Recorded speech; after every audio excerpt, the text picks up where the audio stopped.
என் இயேசு தருகிறார். துதிப்பேன் துதிப்பேன் இருப்பேன், துதிப்பேன் துதிப்பேன் துதித்துக் கொண்டே இருப்பேன். அல்லேலூயா ஆனந்தமே, அல்லேலூயா ஆனந்தமே, அல்லேலூயா ஆனந்தமே, அல்லேலூயா ஆனந்தமே. உன்னதர் மறைவில் வல்லவர் நிழலில் என்றும் தங்குவேன். உன்னதர் மறைவில் வல்லவர் நிழலில் என்றும் தங்குவேன். தேவனை நோக்கி அடைக்கல பாதை என்றே சொல்லுவேன். தேவனை நோக்கி அடைக்கல பாதை என்றே சொல்லுவேன். ஆனந்தமே, அல்லேலூயா ஆனந்தமே, என்றும் ஆனந்தம் என் இயேசு தருகிறார். தமது சிறகால் என்னை மூடி காத்து நடத்துவார். தமது சிறகால் என்னை மூடி காத்து நடத்துவார். அவரது வசனம் ஆவியின் பட்டயம் எனது கேடகம். அவரது வசனம் ஆவியின் பட்டயம் எனது கேடகம். அல்லேலூயா ஆனந்தமே, அல்லேலூயா ஆனந்தமே. வழிகளிலெல்லாம் என்னை காக்க தூதர்கள் எனக்குண்டு. வழிகளிலெல்லாம் என்னை காக்க தூதர்கள் எனக்குண்டு. பாதம் கல்லில் மோதாத பார்த்து கரங்களில் ஏந்துவார். பாதம் கல்லில் மோதாமல் காத்து கரங்களில் ஏந்துவார். அல்லேலூயா ஆனந்தமே, அல்லேலூயா ஆனந்தமே. சிங்கத்தின் மேலும் பாம்பின் மேலும் நடந்தே செல்லுவே. சிங்கத்தின் மேலும் பாம்பின் மேலும் நடந்தே செல்லுவே. சாத்தானை நிச்சல வலிமையை வெல்ல அதிகாரம் எனக்குண்டு. சாத்தானின் சகல வலிமையை வெல்ல அதிகாரம் எனக்குண்டு. அல்லேலூயா ஆனந்தமே, அல்லேலூயா ஆனந்தமே. இரவின் பயங்கரம் பகலில் அன்பு எதற்கும் பயமில்லை. இரவின் பயங்கரம் பகலில் அன்பு எதற்கும் பயமில்லை. விண்ணக தேவன் எனது அடைக்கலம் எங்கும் கேள்விடம். உன்னத தேவன் எனது அடைக்கலம் தங்கும் உறைவிடம். அல்லேலூயா ஆனந்தமே, அல்லேலூயா ஆனந்தமே. தேவனை சார்ந்து வாழ்கின்ற எனக்கு என்றும் விடுதலை. தேவனை சார்ந்து வாழ்கின்ற எனக்கு என்றும் விடுதலை. அவரது நாமம் அறிந்த எனக்கு எவரே அடைக்கலம். அவரது நாமம் அறிந்த எனக்கு எவரே அடைக்கலம். அல்லேலூயா ஆனந்தமே, அல்லேலூயா ஆனந்தமே. ஆபத்து நேரம் கூப்பிடும் எனக்கு என்றும் பதில் உண்டு. ஆபத்து நேரம் கூப்பிடும் எனக்கு என்றும் பதில் உண்டு. என்னோடு இருந்து விடுதலை கொடுத்து என்னை உயர்த்துவார். என்னோடு இருந்து விடுதலை கொடுத்து என்னை உயர்த்துவார். அல்லேலூயா ஆனந்தமே, அல்லேலூயா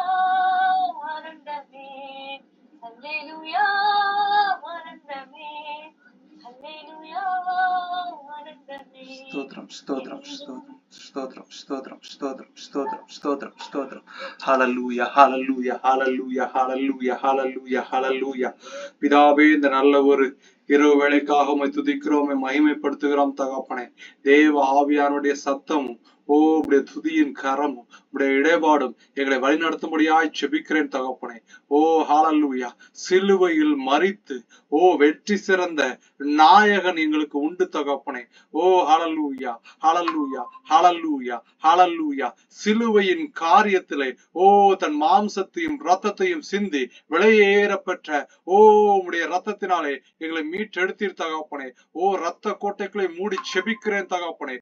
சத்துருடைய கிரியைகள், வஞ்சனைகள், பிசாசுடைய ஆலோசனைகளுக்கு நீர் விலைக்கு காத்துக் கொள்ளும்படியா செபிக்கிறேன் தகப்பனே.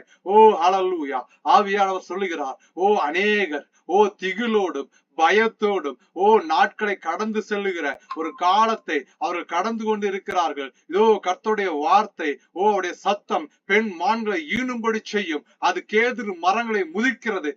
வார்த்தை வருகிறது. அவருடைய சத்தத்தை கேட்கும்படியாக இது பிதாவுடைய சத்தத்தையும் குமாருடைய சத்தத்தையும் அவருடைய அனுகிரகத்தையும் அவர்களுக்கு கீழாக அடைக்கலமாய் வந்த உங்களுக்கு அவராலே நிறைவான பலன் கிடைக்கும்படியாக தேவனிடத்திலிருந்து ஒரு ஒத்தாசை இறங்கி வருகிறது.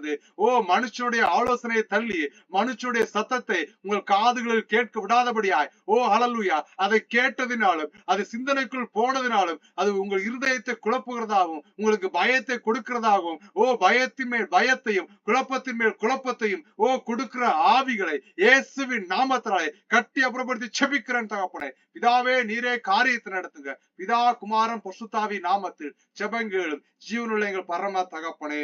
ஆமேன் ஆமேன் ஆமேன். கர்த்தராகிய இயேசு கிறிஸ்துவின் நாமத்தினாலே வந்திருக்க ஒவ்வொருக்கும் வாழ்த்துல சொல்லிக் கொள்கிறோம். இன்னைக்கு எந்த விஷயத்தை குறித்து நம்ம இன்னும் வரப்போற நாட்கள்ல நம்ம தியானிக்க போறோம் கேட்டீங்கன்னா, யோனாவை குறித்ததான ஒரு வார்த்தைகளை தியானிக்க போறோம். ஸ்தோத்திரம். ஹல்லேலூயா.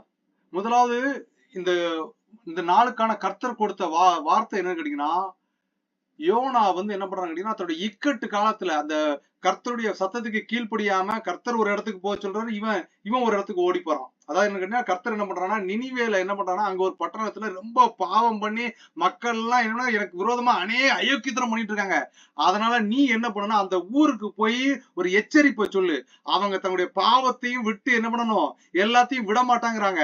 அவங்க திரும்புற மாதிரி இல்ல. அதனால 40 நாள் அந்த ஊரை அழிச்சு போடும், நீ போய் எச்சரிப்பை சொல்லுன்னு நினிவேக்கு போக சொல்லி யோனாவுக்கு. யோனா யாருன்னா ஒரு தேவ ஊழியக்காரன், தேவனுக்கு பயப்படுகிறவன், தேவ சித்தத்தை செய்யக்கூடிய ஒரு மனுஷனா இருக்கிற சூழ்நிலை. அவனுக்கு கர்த்தர் யோப்பா என்கிற தன்னுடைய சொந்த ஊர்ல இருக்கும்போது ஒரு வார்த்தையை கொடுக்கிறார்.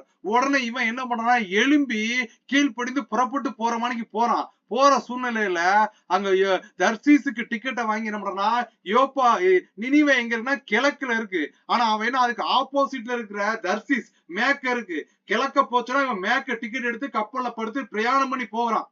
அப்பதான் கீழ்ப்படியாம போறதுனாலதான் அவனுக்கு நடக்க போற காரியங்கள் எல்லாம் பார்த்த உடனே அவனை கர்த்தருக்கு என்ன பண்ணா, அவனுக்காக கர்த்தர் என்ன காரியத்தை செய்தார், என்ன விஷயத்தை செஞ்சார். அவன் ஒரு மீன் வயிற்றுக்குள்ள ஒரு அடைக்கப்பட்டவனாய் அவனை தூக்கி கடல்ல போட்டுதாங்க ஒரு கஷ்டத்தோட டிராவல் பண்ணி போறான். அப்ப மீன் வயிற்றுக்குள்ள உட்கார்ந்து அழுது ஜெபம் பண்றான். அவன் பண்ண ஜெபம் தான் எப்படிப்பட்ட ஜெபம்னு கேட்டீங்க அப்படின்னா, நானோவெனில் ஸ்தோத்திரம். யோனாவுக்கு எழுதின புஸ்தகம் 2ஆம் அதிகாரம் 9ஆம் வசனம் பழைய ஏற்பாட்டுல இருக்கு.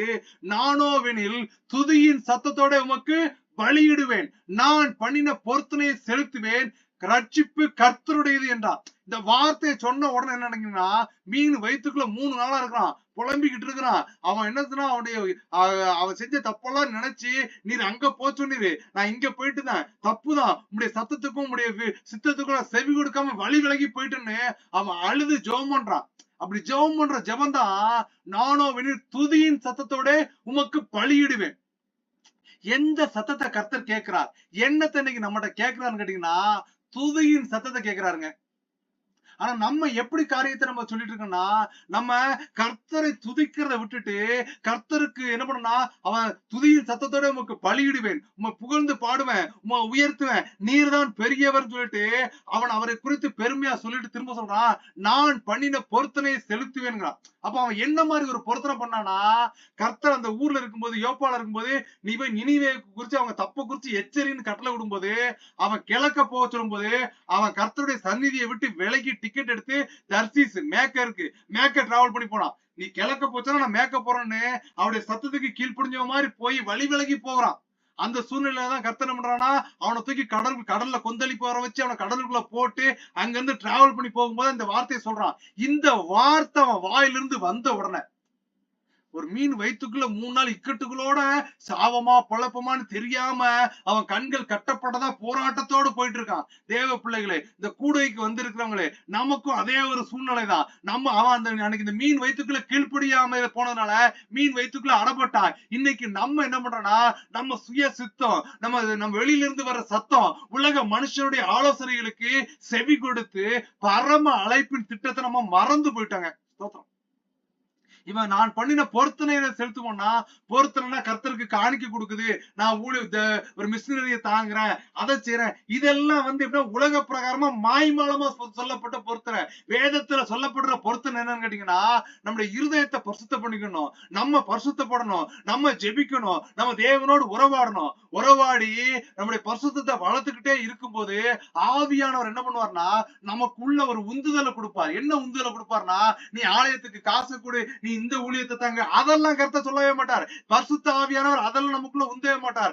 அவர் எதை நமக்குள்ளாக உந்துவார்னா, பரிசுத்த ஆவியானவர் நமக்குள்ள வரும்போது நீங்கள் பலன் அடைந்து கழுகுகளை போல சட்டைகள் எடுத்து எழும்புவீர்கள். எதற்கு எழும்புவீர்கள் கேட்டீங்கன்னா, நம்ம சொந்தக்காரன், நம்ம மாப்பிள்ளை, நம்ம மச்சான், நம்ம கூட வேலை பார்க்கிற ஃப்ரெண்ட்ஸ், நம்ம சுத்தி இருக்கிறவங்களுக்கு எல்லாம் என்ன தெரியாம இருக்குன்னா, உலகத்துல காரியங்கள் முடிஞ்சதுக்கு அப்புறம் ஆயுசின் மிளிகையா 80 வருஷம் இருக்கும், அதுக்கப்புறம் மரிச்சு போயிருவ, உன் சரீரம் அழுகி போயிரும், இந்த ஜீவன் தேவனிடத்துக்கு போகும், அங்க ஒரு நித்திய வாழ்க்கை இருக்கு, நரகத்துக்கு போகாம நித்தியத்துக்கு போனா நீ ஏசப்பாவை ஏத்துக்கிட்டு உன் தவறான காரியத்தை விட்டு மனம் திரும்பி தேவனுக்கு பயப்படுகிற பயத்தோடு வாழுன்னு சொல்லக்கூடிய ஒரு பொருத்தனையான சுவிசேஷத்தை சொல்லுகிறதான் கர்த்தர் விரும்புகிறார். ஸ்தோத்திரம். துதியின் சத்தம். இன்னைக்கு சத்தத்தை கேட்டீங்க அப்படின்னா, பிசாசு, நீங்க வேதத்தை நீங்க ஆதியாகமத்துல இருந்து கடைசியில வெளிப்படுத்தின வசனம் வரைக்கும் நீங்க வாசிச்சு பாத்தீங்கன்னா, நிறைய வகையான சத்தங்களை பிசாசு கொடுத்துக்கிட்டே இருக்கான். ஸ்தோத்திரம். ஆதியாகமத்துக்கு எழுதின புஸ்தகத்துல ஏவாளை ஆதாம படைச்சு முடிச்சதுக்கு அப்புறம் கர்த்தர் என்ன தனியா இருக்கு நல்லான்னு ஏவாளை படைக்கிறார். ஏவாளை படைச்சு முடிச்ச உடனே பிசாசு எங்க டார்கெட் பண்றானா, ஆம்பளை டார்கெட் பண்ணல, அவன் என்ன பெண்கள் பலவீன பாண்டான்னு சொல்லிட்டான். அவட்ட சில சத்தத்தை போடுறான். அதாவது பிசாசுடைய ஆலோசனையும் பிசாசுடைய சத்தமும் எப்படி இருக்குன்னு கேட்டீங்க அப்படின்னா, அது பொய் கலந்த உண்மையா இருக்கும், அது மாய்மாலமா இருக்கும். அவன் சொல்ற விஷயங்கள்லாம் நீங்க பாத்தீங்க அப்படின்னா சரிதாங்க மாதிரிதான் இருக்கும், ஆனா அது கேட்டுக்கும் அழிவுக்கும் நேராய் கொண்டு போய்விடும். ஏன்னா ஏவாள்கிட்ட அவன் அப்ரோச் பண்ணும்போது அவனுக்கு எல்லாமே தெரிந்திருக்கிறது, எல்லா காரியமும் அறிந்திருந்தோம். அவன் என்ன சொல்லுவான்னா, கர்த்தர் எதையாவது சாப்பிடக்கூடாதுன்னு சொன்னாரா அப்படின்னு சொல்லி கேட்பான். கர்த்தர் வேற இந்த பழங்கள்லாம் சூப்பரா இருக்கு, இதெல்லாம் அப்படி இருக்கு இப்படி சொல்லி முடிச்சோன்னா வேற ஏதாவது இன்ஃபர்மேஷன் இருக்கான்னு போட்டு வாங்குறான். நீங்க எப்பவுமே கேட்டீங்க அப்படின்னா, போட்டு வாங்குறது கேட்டீங்கன்னா, தேவையில்லாத ஒரு விஷயத்த உங்க வாயிலையோ உங்க காதுகள்லயோ சில காரியங்கள் சில மனுஷர்கள் போடும்போது நீங்க என்ன பண்ணணும்னா, தேவனை துதித்து உங்க வாய்க்கு, தேவனே என் வாய்க்கு காவல் வையும், என் நாக்குக்கு காவல் வையும், என்கிட்ட இருந்து தவறான ஒரு வார்த்தை, தவறான ஒரு கிரியை வெளியில போயிடக்கூடாதுன்னு உங்கள் வார்த்தைகளுக்கு நீங்க காவல் பண்ண முடியாது, பொருத்தனை பண்ணிக்கொள்ளணுமா. ஸ்தோத்திரம். தேவ பிள்ளைகளை நான் அனைவருக்கு ஜெபித்து விட்டு தேவ வார்த்தையில சொல்லும் போது சொல்லிடுவேன், கொஞ்சம் வாயை மட்டும் நீ என்ன பண்ணு, கண்ட்ரோல் பண்ணு, சரியாயிரும். இல்ல நான் கரெக்டா தான் இருக்கிறேன், ஆனா என் மனைவி என்ன பண்ண மாட்டேங்கிறா, சும்மா இருக்க மாட்டேங்கிறா, என் வாயை புடுங்குறாளேங்கிறான். ஸ்தோத்திரம். அப்படித்தான் இருக்கும். ஆனா நம்ம என்ன பண்ணணும்னா, தேவ வார்த்தையில வளரணும். இப்ப ஏவாள்கிட்ட அந்த பிசாசு அப்ரோச் பண்ற ஸ்டைல பாத்தீங்கன்னா, பழமெல்லாம் நல்லா இருக்கு, அப்படி இருக்கு இப்படிங்கும் போது இந்த ஏவாள் வாயை வளருதா, எல்லாம் சரிதான், நடுவுல இருக்க பழத்தை மட்டும் செய்யக்கூடாது, சாப்பிடக்கூடாதுன்னு சொன்னான். அப்படின்னு அவன் என்ன பண்ணிட்டானா, தேவனோடு உறவாடிக்கிட்டு இருந்த ஒரு உறவு. அதிகாலையில தேவர் அந்த குளிர்ந்த வேளைகள்ல ஆதாமோடும் ஏவாளோடும் அவரின் நண்பர்களை போல பேசிக்கொண்டிருந்த உறவை விட்டுட்டு அவ வெளியில ஒரு உறவை தேடி போறா. தேவ பிள்ளைகளே, தேவ வார்த்தைகளை கேட்கிறவர்களே, ஓ கணவன் மனைவியா இருக்கிறவர்களே, நீங்கள் எப்படிப்பட்ட ஒரு வாழ்க்கையை நீங்க வாழ்ந்துகிட்டு இருக்கன்னு அவனவன் தன்னைத்தான் பரிசோதித்து ஆராய்ந்து அறிய கடணும். கணவனும் மனைவியும் எப்படிப்பட்ட உறவுல ஜீவிக்கணும், எப்படிப்பட்ட ஜீவியத்துல இருக்கணும்னா தேவனோடு ஒரு பராசிரமத்துல இருவர் ஒருவரா இருக்கிறது போல நீங்கள் வெளிப்படையா சில காரியத்துல வெளியில இருந்து வர சத்தத்துக்கு என்ன செய்யக்கூடாது, செவிய சாய்ச்சிடக்கூடாது. வெளியில இருந்து வர்ற பிசாசுடைய ஆலோசனைக்கு செவி சாய்க்க கூடாது. அதுல இருந்து கொஞ்சம் விலகி இருந்துக்கணும். தேவ பிள்ளைகளே, பிசாசு நூதனமாய் நுழைவானா. பேதுருக்கு அந்த புத்தகத்தில் சொல்லியிருக்கு, சத்துருவானவன் கர்ஜிக்கிற சிங்கம் போல யாரை விழுங்கலாமோ என்று வகை தேடி சுற்றி திரிந்துட்டு இருக்கானா. அவன் என்ன பண்றான், சுத்தி வந்துட்டே இருக்கான். எந்த வீடுல பாக்கலாம், ஏதாவது ஒரு விஷயத்த இந்த பொண்ணு காதுல போட்டு விட்டுறணும், இல்லன்னா இந்த மாமியார் காதுல போட்டு விட்டுறணும். போட்டு விட்டுட்டோம்னா அது பற்றி எரியும். அது பற்றி எரியும்பா தேவ வசனம் உள்ள நிலைக்குள்ள விடாம, தேவ அன்பு வளர விடாம, ஒரு பெருமையும் ஒரு எரிச்சலும் ஒரு கோபமும் நமக்குள்ள வளரும்படியா தேவ அன்பை விட்டு நம்ம மறந்து போயிருவோம். இப்ப ஏவாள் என்ன பண்ணாங்க, அந்த சத்தத்துக்கு செவி கொடுத்தனால்தான் கர்த்தர் என்ன பண்றாரு, ஏதேன் தோட்டத்தை விட்டு வழி விலகி போக செய்கிறார். இதே மாதிரி அவர்களுக்கு குழந்தை பிறக்கிறது.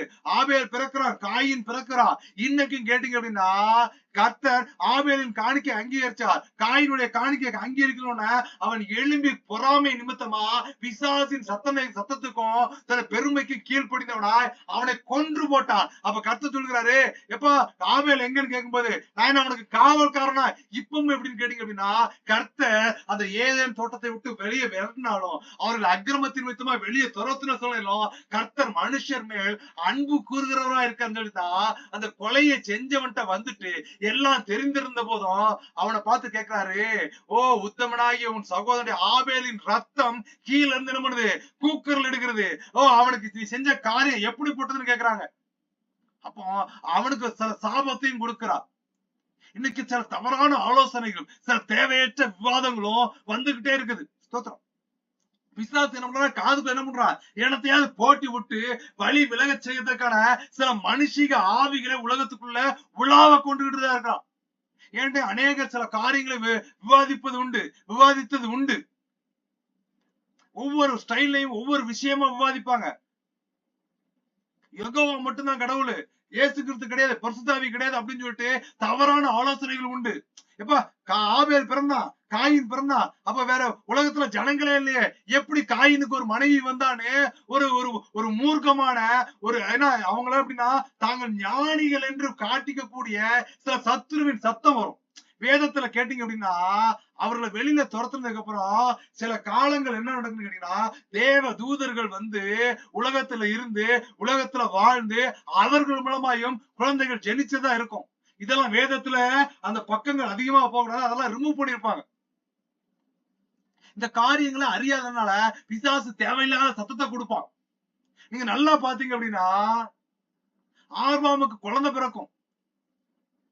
யாரு, சாராள் மூலமா பிறக்கணும் வாக்கு தத்துவம் கொடுத்துருவாரு. ஆனால் சாராள் அந்த சத்தத்துக்கு செவி கொடுக்காம என்ன பண்ணுவான்னா, அவ எனக்கு இந்த PMS பீரியட்ஸே வரலையே, நீங்க எப்படி கடவுள் குழந்தை கொடுக்கலாம்னு சொல்லிட்டு அவள் தன் இருதயத்துக்குள்ள என்ன பண்ணுவான்னா தேவ சத்தத்துக்கு செவி கொடுக்காம அவ வழி விலகி போகிற ஒரு வழிகளை போயிருவா.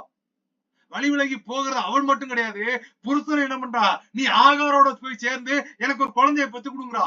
அதன் மூலமா வந்தா இஸ்மவேல் சந்ததி. அது இன்று வரை போராடுகிறதாவே இருக்கிறது.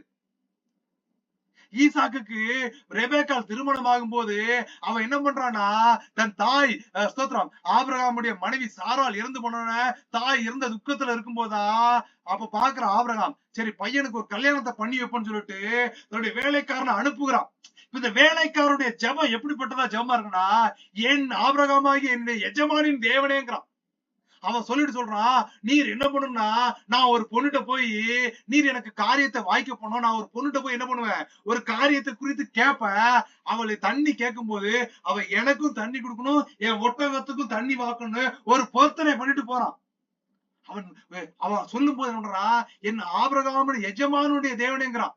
ஆனா இன்னைக்கு நமக்கு என்னன்னா there is no intermediate. நம்முடைய தேவனுக்கு என்னுடைய ஓனருடைய தெய்வமே எல்லாம் கூட என்னுடைய தேவன், சொந்த ஜனம், சொந்த ஜாதி, என்னுடைய உரிமையாளர். ஒரு பொருள், ஒரு சொத்து, ஒரு அழிந்து போகிற காரியத்தை என்ன பண்றான்? ஏன் சொத்து, ஏன் காரியம் சொல்றான். ஆனால் நித்திய தேவனை தன்னுடைய சொந்தங்களாய், தன்னுடைய சொந்த வைராக்கியமாய், எங்களுக்கு விலையேறப்பட்ட பொக்கிஷம், அழிந்து போகிற பொண்ணோ, அழிந்து போகிற காரியங்களோ, அது மேல வைராக்கியம் இல்லாம நித்தியமா இருக்கிற தேவன் மேல வைராக்கியமா இருக்கிறதுல இழந்து போயிடுறாங்க. இன்னைக்கு நமக்கு ஒரு சாக்கியம் கிடைச்சிருக்கு, அவரை சொந்தமா கொண்டிருக்கிறோம்.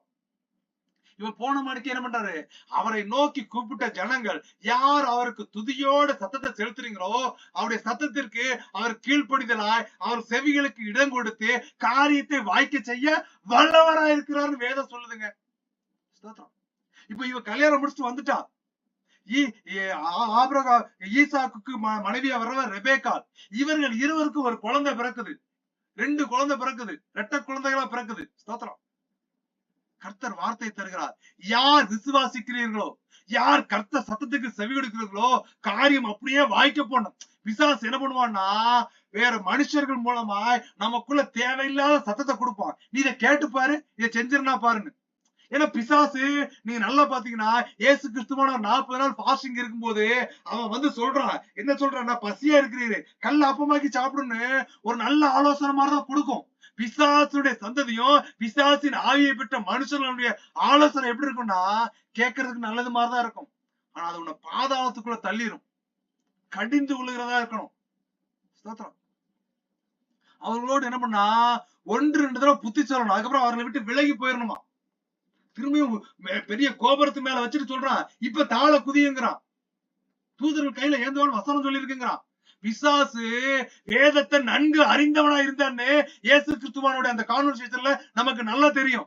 உங்களை என்னை விட அவன் வசனத்தோடு போராடுகிற ரொம்ப ஒரு டேலண்டடான பர்சன் பிசாசு. ஸ்தோத்திரம். பிசாசுக்கு எதிர்த்து நில்லுங்கள், அவன் உங்களை விட்டு ஓடி போவான். அவனோட எதிர்த்து நிக்கணுமா? நீ என்ன பண்ணக்கூடாது? அவனோட கை கோக்க கூடாது, அவனுடைய சத்தத்துக்கு நீ கீழ்ப்படிய கூடாது, அதற்கு எதிர்த்து நிற்கிறவனா இருக்க வேணுமா?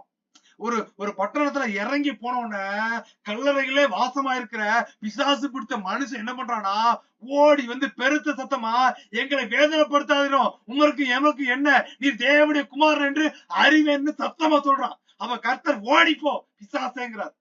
அது பெருமையா தான் பேசுது. அவருடைய சத்தம் கேட்கறதுக்கு நல்லதா இருக்குது.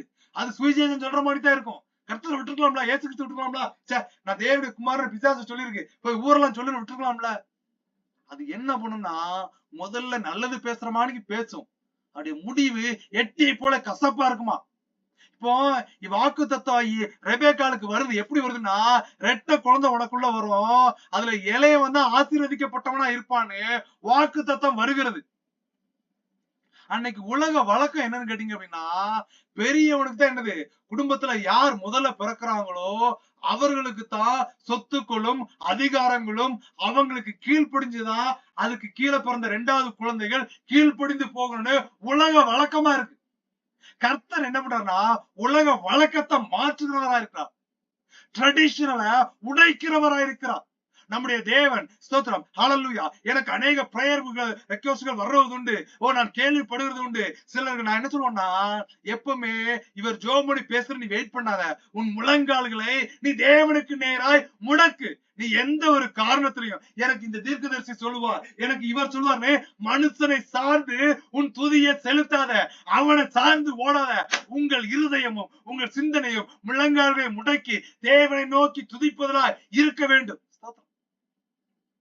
ஒரு மாதமா கர்த்தர் ஒரு மனுஷனோடு கூட என்னை ஜெபம் பண்ணி சொல்லும்படியா என்னை ஏவிக்கிட்டு இருக்கிறார். நான் ஜெபிக்கணும்னு முயற்சி செய்யும் போது அங்க இருக்கிற குடும்பத்துல இருக்கிற ஆவிகள் போராடி என்னோடு கூட அந்த ஜெபத்தை முடியாதபடியாய் அநேக நாட்களா தள்ளி போயிட்டு வந்துட்டு இருக்கு. அதான் சொல்றேன், முழங்கால நீங்க வீட்டுல போட்டுட்டீங்க, நீங்க ஜெபிக்க ஆரம்பிச்சிட்டீங்க, கர்த்தரை தேட ஆரம்பிச்சிட்டீங்கன்னா, ஆவியானவர் என்னோடு கூட இடைப்பட்டு ஜெபிக்கும்படியா ஏவுவார். So I am the servant of God. நான் தேவனுக்கு அடிமை, நான் தேவனுக்கு ஊழியக்காரன், நான் தேவனுக்கு தான் ஊழியக்காரன், மனுஷனுக்கு இல்ல. நீங்க உங்க தண்ணி அறையில உட்கார்ந்து கர்த்தரை நோக்கி அழ ஆரம்பிச்சிட்டீங்க, ஜெபிக்க ஆரம்பிச்சிட்டீங்கன்னா பரத்திலிருந்து ஒத்தாசை வரும். அவர் ஆவியானவர் என்னோட இடைப்பட்டு அந்த மனுஷன் இக்கட்ல இருக்கான், நீ ஜெபம் பண்ணுன்னு கர்த்தர் உணர்த்தும் போது நான் ஜெபிச்சோம்னா அது தேவ பலனா இருக்கும். அது உங்க இக்கட்டுகளை உடைக்கும், அது உங்க பிரச்சனைகளை மாற்றும். அதை மீறி நான் மாம்சத்துல போன் பண்ணி உங்களுக்கு ஜெபம் பண்ணி கர்த்தருடைய வார்த்தை சொன்னாலும் அது இந்த காதுக்குள்ள வாங்கி அந்த காது வழியா போயிடும். ஜெபத்திலே உறுதியாய் தரித்திருங்கள்னு வசனம் சொல்லுது. அடிமையா இருக்கக்கூடிய சூழ்நிலை தான் இரண்டாவது குமாரனுக்கான ஒரு சூழ்நிலையா இருந்துச்சு. ஆனா அந்த சூழ்நிலையில ரெபேக்காளுக்கு கர்த்தருடைய வார்த்தை வருகிறது, மூத்தவனை இளையவன் சேவிக்க மாட்டான், இளையவனை தான் மூத்தவன் சேவிப்பான், இளையவன் ஆசீர்வதிக்கப்படுவான் என்கிற ஒரு சத்தம் அன்னைக்கு ரெபேக்காளுக்கு உண்டாயிடுச்சு. அதனாலதான் அவன் என்ன பண்றான்னா கர்த்தர் சத்தத்துக்கு செவி கொடுத்து மூத்தவனுக்கு கிடைக்கக்கூடிய ஆசீர்வாதத்தெல்லாம் இளையவனுக்கு கொடுத்து தன் சொந்த மாமா தம்பி ஊருக்கு தன்னுடைய உடன்பிறப்பானாகிய லாமாக்கு கிட்ட இந்த ஆசீர்வாதத்தெல்லாம் வாங்கி தன்னுடைய மகனாகிய யாக்கோபை அனுப்பி விடுகிறான். காரியம் மாறுதலாய் முடிந்தது. உலக ட்ரெடிஷனலை உடைக்கிறவர் தாங்க நம்முடைய கர்த்தர். உலகம் சொல்லும் உனக்கு குழந்தை பிறக்காது, உனக்கு வாய்ப்புகள் இல்ல, உனக்கு இந்த வேலை கிடைக்கவே கிடைக்காது. ஒரு உலக சத்தம் என்ன பண்ணுதுன்னா உன்னை ஆவியில பலப்பட விடாதபடியாய், உன் தேவனுடைய துதிக்க விடாதபடியாய், உன் தேவனை நீ உயர்த்த விடாதபடியாய், உன்னை ஆவியில உன்னுடைய மாம்சத்தை கொண்டு உன் ஆவியை வளர விடாதபடியாய் அதை அழுத்துகிறதா இருக்கிறது. அதுதான் நான் சிலரோடு சொல்லுவது உண்டு. தேவ பிள்ளைகளோடு நான் ஜெபிச்சு சொல்லும் போதே கர்த்தர் சொல்லுவாரு, இவங்களை ஆலயத்துல பிரேயர் முடிஞ்சு ஓட சொல்லிரு, அங்க இருக்க வேண்டாம்னு சொல்லு. சத்துருவானவன் தேவ ஆலயத்துக்குள்ள இருந்துச்சுன்னா இப்ப கிரியை செய்கிற சூழ்நிலையா இருக்குது. பிசாசுக்கு எதிர்த்து நிக்கணும். சில நேரம் அதுங்களை விட்டு நம்ம ஓடி போறோம், பயந்து போறோம் கிடையாது. நம்ம அத்தகைய துர்கிரியலுடைய மனுஷனை விட்டு விலகி இருந்து நம்முடைய பரிசுத்தத்தை காத்து கொள்ளுகிறோம். ஹல்லேலூயா. சிம்சோன் பெலிஸ்தீர்கள் என்ன பண்ணுவாங்க கேட்டீங்கன்னா அந்த காலகட்டத்துல கதிர்கள்லாம் நல்லா விளைஞ்சு வந்திருக்க சூழ்நிலையில அதை அறுக்கிற சூழ்நிலையில பெலிஸ்தீர்கள் படையெடுத்து வந்து இந்த கதிர்கள் அறுத்து அடிச்சு வச்சிருப்பாங்க. அதை எல்லாத்தையும் என்ன திருடிட்டு போயிருவாங்க. அநேக ஆண்டுகள் அப்படி நடந்துட்டு இருக்கு. அப்ப அந்த இஸ்ரவேல் ஜனங்கள் தேவனை நோக்கி உரத்த கூக்குரோடு சத்தம் இடுகிறார்கள், யார் எங்களை இதிலிருந்து விடுதலை வைப்பார்? அவருடைய சத்தத்திற்கு தேவன் பதில் கொடுத்தா சிம்சோனை எழுப்பினார். இவன் முதல்ல தொடக்கம் நல்லதா இருக்கு. வசனம் சொல்லுது, முந்தினோர் பிந்தினோராயும் பிந்தினோர் முந்தினோராயும் இருக்கிறார்கள். முதல்ல என்ன பண்ணுன்னு கேட்டீங்கன்னா தொடக்கத்துல ஆவியில விளப்படுறாங்க, ஜெபிக்கிறாங்க, எல்லாம் செய்யறாங்க, தொடக்கம் நல்லா இருக்கு. உலகத்தின் காரியங்களோ உலகத்தின் மயக்கமோ இயேசு கிறிஸ்துவோட ஊமை சொல்லுகிறது, விதைக்கிறவன் ஒருவன் விதைக்க புறப்பட்டான், அவன் விதைக்கையிலே சில விதை நல்ல நிலத்தில் விழுந்தது, சில விதை முள்ளுள்ள நிலத்தில் விழுந்தது, சில விதை கற்பார நிலத்துல விழுந்துன்னு வசனம் தெளிவாய் சொல்லி இருக்குது. அந்த ஊமைக்கான விளக்கமும் உங்களுக்கு நல்லா தெரியும். உலக கவலைகள் மலக்கிற உடனே கர்த்தரை துதிக்கிறத என்ன பண்றாங்கன்னா விட்டுறாங்க. கர்த்தரை நம்புகிறத விட்டு சோர்ந்து போயிறாங்க. அவங்க விசுவாசம் வழி விலகி போகிறது. இவர்கள் துதித்து கொண்டே இருக்க சொன்னா சிம்சோனை எழுப்பினார். அவன் எழும்பி வாரான், அநேகரை கொலை செய்கிறான். பெலிஸ்தீர்கள் அவரை கண்டு பயப்படுறாங்க. நாட்கள் செல்லும் போது அவன் என்ன பண்றான்னா பெலிஸ்திய ஸ்திரீ மேலே இச்சை கொண்டுறான். இது உலக பிரகாரமா இருக்கிற உங்களுக்கு எனக்கு என்னன்னா ஒரு பெரிய போராட்டமா தான் இருக்கு. நான் நடந்து போறேன், பிசாசு என்ன பண்றான், உனக்கு இந்த விஷயம் இருக்கு, இதை இப்படி செய் அப்படி செய்யு, அவருடைய ஆலோசனை என் சத்தத்தை என்ன பண்ணுது, தேவனோடு இடைவிட விடாதியா, அவருடைய ஆலோசனை என் தேவ உறவை முறிக்கிறதா இருக்கிறது. அதுதான் யோனா சொல்றான், துதியின் சத்தத்தோட உமக்கு பலியிடுவேன். is not saying I give my all asset. நான் என்னுடைய சொத்துக்களை எல்லாம் வித்து கர்த்தர் கொடுப்பேன்னு சொல்லல, என்னுடைய பணத்தை எல்லாம் கர்த்தர் கொடுப்பேன்னு சொல்லல. நான் கொடுக்க வேண்டிய விலையேறப்பட்டது துதியின் சத்தம். அந்த சத்தத்தின் மேலதான் என் தேவன் பிரியமா இருக்கிறார். உலக மனுஷனை நீங்க நம்பிடாதீங்க, உலகத்துல இருக்க பாஸ்டர் நம்பிடாத, உலகத்துல இருக்க ஊழியக்காரன் நம்பிடாத. அவனை சாட்டிஸ் பண்ணணும்னு நினைச்ச you are lost your spirit. நீங்கள் உலக மனுஷனை திருப்திப்படுத்த நினைச்சீங்கன்னா தேவ அன்பை இழந்தவர்களா இருப்பீர்கள். இவன் கண்ண பெலிஸ்திய ஸ்தல் மேல செலுத்தினான். திரும்ப அவளை வேற ஒருத்தர் கல்யாணம் பண்ணி கொடுத்துருந்தாங்க. திரும்ப ரிட்டர்ன் வந்ததுக்கு அப்புறம் அப்பமாவது மாறுவானா, மாறல. திரும்ப என்ன தெளிலாளின் படி இன்பம் என்று ஒரு விபச்சார வீட்டுக்கு போய் இவன் கண்ணுக்கு எது அழகா இருந்துச்சோ கடைசியில கண்ணே புடுங்க வச்சிருந்தாரு கர்த்தர். தேவ பிள்ளைகளை கொஞ்சம் ஜாக்கிரதையா இருந்தவங்க. வார்த்தை தெளிவா வருது. உன் சித்தத்துக்கு உன் சத்தத்துக்கு நீ கீழ்ப்படிஞ்சு போயிடாத. உன் இஷ்டத்துக்கு நீ முடிவை எடுத்துறாத. உன் கிரியைக்கு நலமானத நீ தேர்ந்தெடுத்துறாத. அது அழிவும், அது கஷ்டம் கொடுக்கிறதும், அது உன் இருதயத்தை சோர்வாக்குறதுமா இருக்கிறது. தொடக்கம் எப்படி இருக்கு கேட்டீங்கன்னா ஸ்தோத்திரம், ஹல்லேலூயா, ஸ்தோத்திரம். கொஞ்சம் சொல்றது கஷ்டமா தான் இருக்கு. திருமணம் ஆன உடனே கணவனுக்கும் மனைவிக்கும் அப்படியே சந்தோஷம், தேர் இந்த குட் ரிலேஷன்ஷிப். என் மனைவி மாதிரி வருமா, என் கணவர் மாதிரி வருமா, ஒருவர் விட்டு கொடுக்காதவர்கள அன்பின் உச்சத்துல வாழ்வாங்க. நாட்கள் செல்லும் போது அந்த உச்சம் கசந்து போயிருது, அது விரோதமா மாறிடுது. ஏன்னு கேட்டீங்க அப்படின்னா, இவருடைய இதுவரைக்கும் தொலைபேசியில பேசும்போது சோத்திரம், ஹல்லேலூயா, கர்த்தருடைய வார்த்தை வருகிறது கொஞ்சம் கஷ்டமா தான் இருக்கும். தொலைபேசியில அவங்க வீட்டுல அவங்க இருக்கும்போது, இவங்க வீட்டுல இவங்க இருக்கும்போது, இவர்கள் ஒருவரோடு ஒருவர் பேசும்போது அவருடைய வார்த்தை இவள் காதுக்கு மதுரமா இருக்கும், இவனுடைய வார்த்தை அந்த சகோதரிய காதுக்கு மதுரமா இருக்கும். நாட்கள் செல்லும் போது வாய திறந்தாலே நிறுத்த மாட்டாக்கிறான், எரிச்சலின் காரியமாய் போயிருது. ஆனா தேவன் அப்படிப்பட்டவர் அல்ல. நம்முடைய சத்தத்தை, ஏன் குரல் எப்பா கரெக்ட் குரல், வெண்கல குரல், இந்த இதை கொண்டு வல்லமையின் ஆவியானவர் என்னுள் வந்துவிட்ட காரணத்தினால் பொல்லாத சாத்தான ஒரு சொல்லால துரத்திடுவேன். பவராவி எனக்குள்ள எந்த பயாவியும் அணுகுவதில்லை. வார்த்தை வருகிறது. தேவ பிள்ளையே, உன் சத்தத்துல உன்னுடைய மெலடி வாய்ஸ் எல்லாம் கர்த்தர் என்ன பண்றாருன்னா அங்கீகரிக்க மாட்டார். அவர் பிரியமா இருக்கிறது உன் இருதயத்துக்குள்ளதாக இருக்கிற அந்த அசடுகள் நீங்கி அவரை துதிக்கும்படியா மாறணுமா. அவர் இந்த குரல்ல உலக மனுஷன் தான் சூப்பர் குரல் சொல்லுவான். என் தேவன் குரல்ல பிரியவன் கிடையாது. உன் இருதயத்துக்குள்ள இருந்து அவரை துதிக்கும் போது அந்த துதியில தான் தேவன் பிரியமா இருக்கிறாரா. தேவ பிள்ளைகள் ஸ்தோத்திரம். இப்ப காரியம் என்னன்னா, கண்ணு புடுங்கின சூழ்நிலையிலையும் அவன் அந்த ஒரு வேடிக்கை காட்டும்படியா சிம்சோனை கூட்டி விடுகிறல, அவன் திரும்பியும் உரத்த சத்தமா தேவனை நோக்கி கூப்பிடுகிறான். அவன் உயிரோடு இருந்து கொண்டதை காட்டுகிறோம். அந்த கடைசி நேரத்துல அவன் மனம் மாறினதுனாய் கர்த்தர் அநேகர பெலிஸ்தீயர்களை அந்த அரங்கத்துக்குள்ள வச்சு அழித்து போட்டார். துதி எடுத்தால் சாத்தான் ஓடுவான். தேவ பிள்ளைகளை துதிங்க. கர்த்தர் கைவிடுகிற தேவனே அல்ல. கர்த்தர் நம்முடைய ஐயோ இவன் பாவம் பண்ணிட்டான், ஸ்தோத்திரம், இவனை விட்டு நான் என்ன பண்ணிடுவேன் போயிருவேன்னு அவரு ஒரேடியா போறது கிடையாது. குடும்பத்துல இருக்கிற சொந்தக்காரங்க, குடும்பத்துல இருக்கிற உறவுகள், நம்ம நம்புகிறவர்கள், கணவன் மனைவியா இருந்தாலும் சரி, சகோதரா இருந்தாலும் சரி, உற்றார் உறவினரா இருந்தாலும் சரி, ஒரு காலங்கள் வரும்போது பொருளாதார சிறுநிலைகளும் பொருளாதார காரியங்களும் அவருடைய அன்பை உடைக்கிறதாய் பிசாசு பணத்தை கொண்டு போராடுகிறவனா இருக்கிறான். ஸ்தோத்திரம். தேவன் அதன் மேல் பிரியப்படுகிறவர்கள அவன் என்ன பண்ணுவான், உதவி பண்ணும் போது நல்லது சொல்லுவான். உதவியின் காரியம் முடிஞ்சு திரும்ப அடுத்த ஒரு உதவிக்கு முன்பு இப்ப முடியலன்ட்டு என்ன பண்ணுவான், அவன் தன்னுடைய உறவை முறித்து கொண்டு போயிடுவான்.